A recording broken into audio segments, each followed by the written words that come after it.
தினம் மகளிர் தினம் சம்பந்தமாக, சர்வதேச மகளிர் தினம் சம்பந்தமாக மகளிருக்கு ஏற்படுகின்ற பிரச்சனை, மகளிருக்கு ஏற்படுகின்ற நன்மைகள் போற்றி பல்வேறு பிரச்சனைகள் பற்றி பேசுவதற்கான சந்தர்ப்பம் கிடைத்திருக்கின்றது.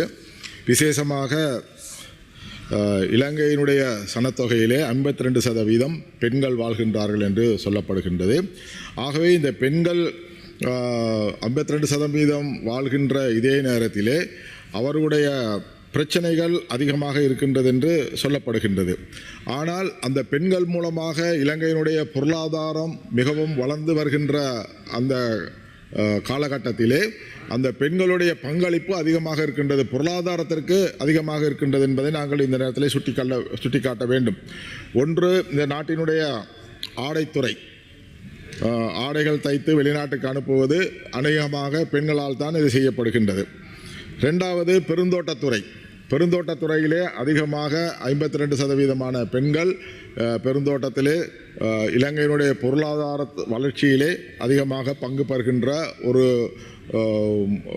குடிமகளாக இருந்து வருகின்றார்கள். அதே போல் மத்திய கிழக்கிலே போய் வேலை செய்து அதன் மூலமாக இலங்கைக்கு அந்நிய செலவாணியை கொண்டு வருகின்ற ஒரு பெண்கள் கூட்டமும் இருக்கின்றது. ஆக இவ்வாறு 3 வகைகளிலே பெண்கள் இலங்கையினுடைய பொருளாதாரத்திலே பங்கு வகிக்கின்றதை நாங்கள் அறியக்கூடியதாக இருக்கின்றது. ஆனால் இவ்வாறு பெண்கள் பங்கு வகிக்கின்ற அதே நேரத்திலே அவர்களிலே இன்று இலங்கையிலே எடுத்துக்கொண்டால் 1/3 பங்கு பெண்கள் தான் இந்த அரசாங்க தொழிலிலோ அல்லது ஏனைய தொழில்களிலோ ஈடுபடுவதை நாங்கள் அவதானிக்கக்கூடியதாக இருக்கின்றது. ஆனால் அது 30% என்று சொல்லப்படுகின்றது. ஆனால் பெருந்தோட்ட துறையிலே கிட்டத்தட்ட 44% பெண்கள் இந்த துறையிலே ஈடுபட்டு வருவதையும் அவர்கள் இந்த நாட்டிற்கு உழைத்து கொடுப்பதை நாங்கள் அறியக்கூடியதாக இருக்கின்றது. ஆனால் அந்த பெண்களை பொறுத்தளவில் மிகவும் துன்பகரமான ஒரு சூழ்நிலையில் தான் அவர் வாழ்ந்து வருகின்றதை நாங்கள் அவதானிக்கக்கூடியதாக இருக்கின்றது.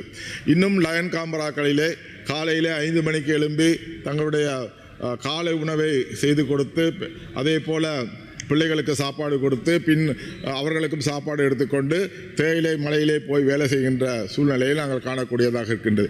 இப்படி தேயிலை மலையிலே போய் வேலை செய்கின்ற அதே நேரத்திலே அவர்களுக்கு கழிப்பிட வசதியோ அல்லது வேறு அவர்கள் ஓய்வெடுக்கின்ற வசதிகளோ அங்கு இல்லை என்பது நாங்கள் அறியக்கூடியதாக இருக்கின்றது. இந்த நவீன காலத்திலே இவ்வாறான வசதிகளை ஏற்படுத்தி கொடுப்பது மிகவும் அத்தியாவசியமான காரியம் என்பதை நாங்கள், அமைச்சர் இங்கே இருக்கின்றார், அவருக்கு நாங்கள் சுட்டிக்காட்ட விரும்புகின்றோம்.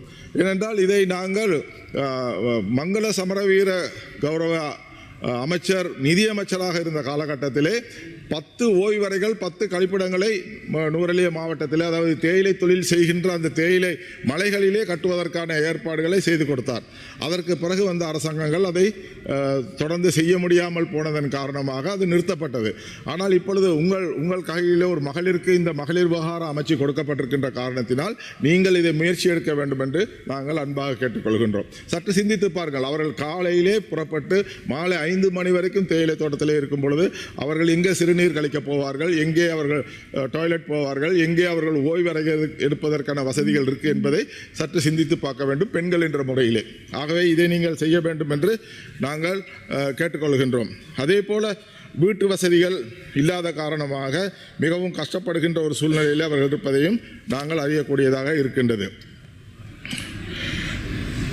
அதே போல இந்த பெண்களுடைய பொறுப்பு அதிகமாக இருக்கின்றது. இன்று ஆண் பெண் சமமாக இருந்தாலும் பெண்களுடைய பொறுப்பு அதிகமாக இருக்கின்றது. பிள்ளைகளை வளர்ப்பதும் சரி, பிள்ளைகளை பாடசாலைக்கு அனுப்புவதும் சரி, குடும்பத்திலே உள்ள நன்கு தீமைகளை அறிந்து செயல்படுவதும் பெண்களுக்கு தான் அதிகமான பங்கு இருக்கின்றது.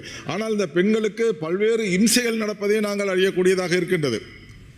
ஆகவே இந்த இம்சைகள் இல்லாமல் செய்வதற்கான நடவடிக்கை நின்ற கௌரவ அமைச்சர்கள் அவர்கள் இப்பொழுது பல்வேறு விஷயங்களை செய்து வருகின்றார். அவர்களுக்கு நாங்கள் நன்றி சொல்ல வேண்டும். அதே நேரத்தில் எதிர்காலத்தில் இந்த மாதிரி விஷயங்களை இன்னும் அதிகரிப்பதற்கான நடவடிக்கை எடுக்கப்பட வேண்டும். இப்போ உதாரணமாக தமிழ்நாட்டில் ஸ்டாலின் அவர்கள் சொல்லியிருக்கின்றார் பெண்களுக்கு இலவச பஸ் சேவை. ஏன் நீங்களும் அதை அறிவிக்கக்கூடாது? அறிவித்தால் நல்லம், இலவச பஸ் சேவை கொடுத்தால் நல்லம். ஆனால் அது நம்ம நாட்டில் செய்ய முடியுமா என்கிறது பிரச்சனையாக இருக்கின்றது. நான் நேற்று இந்த பாராளுமன்றத்திலே ஒரு பிரச்சனையை சொன்னேன்.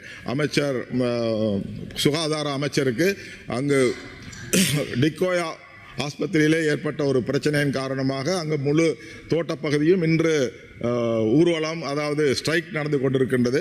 ஆகவே இதை நீங்கள் கருத்தில் கொண்டு அந்த அந்த அந்த பெண்ணுக்கு ஏற்பட்ட, அதாவது அந்த இறந்து போன அந்த பெண்ணுக்கு ஏற்பட்ட அவமானத்தை தீர்ப்பதற்கு நடவடிக்கை எடுக்கப்பட வேண்டும். அது சரியா பிழையா என்று நாங்கள் இங்கு விவாதிப்பதை விட ஒரு உள்ளக விசாரணையை விட அமைச்சு மூலமாக ஒரு விசாரணை நடத்துவதற்கான ஏற்பாடுகளை செய்ய வேண்டும் என்று நான் கேட்டுக்கொள்கின்றேன்.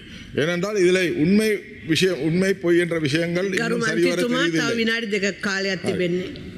தெரியுதில்லை. அதனால் நீங்கள் அதை செய்ய வேண்டும் என்பதை நான் இந்த நேரத்தில் கேட்டுக்கொள்கின்றேன். அண்மையிலே வால்ட்ரீம் என்ற தோட்டத்திலே ஒரு லயம் நெருப்பிடித்திருக்கின்றது. இந்த லயத்திலே நெருப்பிடித்த 9 குடும்பங்களை சேர்ந்த 47 பேர் இன்று அனாதாரமாக இருக்கின்றதை நாங்கள் அவதானிக்கக்கூடியதாக இருக்கின்றது. ஆகவே இந்த பகுதியிலே இவ்வாறான அனர்த்தங்கள் ஏற்படும் பொழுது இப்பொழுது NBRO சொல்கின்றது இந்த தோட்டங்களுக்கு அந்த அவசர அனர்த்தம் இந்த இதிலிருந்து தீப்பற்றுவதில் நீக்கப்பட்டிருக்கின்றது என்று சொல்லப்படுகின்றது. ஆகவே தீப்பற்றுகின்றது என்பது ஒரு அவசர அனர்த்தம் தான். ஆகவே அந்த அனர்த்தம் இடம்பெறும் பொழுது அதை எப்படி நீங்கள் இல்லை என்று சொல்ல முடியும்? அவர்களுக்கு AG ஆஃபீஸில் உணவு வழங்க முடியாது, காணி கொடுக்க முடியாது, பிரச்சனை சொல்லுகின்றார்கள். ஆனால் இந்த நாட்டினுடைய பிரஜைகள், ஆகவே அவர்களுடைய பிரச்சனையை தீர்ப்பதற்கு இந்த சட்டமூலங்கள் இவ்வாறு மாற்றுகின்ற ஒரு நடவடிக்கையை நீங்கள் எடுத்துவிட வேண்டும். அவர்களுக்கும் இந்த அவசர அனர்த்தம் என்ற முறையில்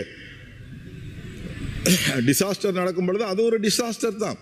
ஆகவே இந்த டிசாஸ்டரில் நெருப்பிடிக்குதா அல்லது மழை வந்து காணிகள் இல்லாமல் போகுதா, வெள்ளம் வருகின்றதா என்று பார்க்காமல் அவர்களுக்கும் இந்த அனர்த்தத்திலே சேர்த்து கொள்ள வேண்டும் என்பதை நான் இந்த நேரத்திலே சொல்லிக்கொள்ள விரும்புகின்றேன்.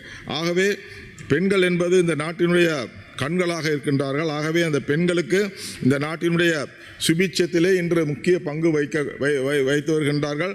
கடந்த காலங்களை விட இந்த அரசாங்கத்திலே அதிகமான பெண்கள் பாராளுமன்றத்தில் பிரதிநிதித்துவப்படுத்துவதை நாங்கள் அறிகின்றோம். ஆகவே உங்களுடைய சேவை இந்த நாட்டு பெண்களுக்கு முக்கியமாக தேவை என்பதை சொல்லி மேலதிக செய்திகளுக்காக எமது YouTube தளத்தை சப்ஸ்கிரைப் செய்யுங்கள்.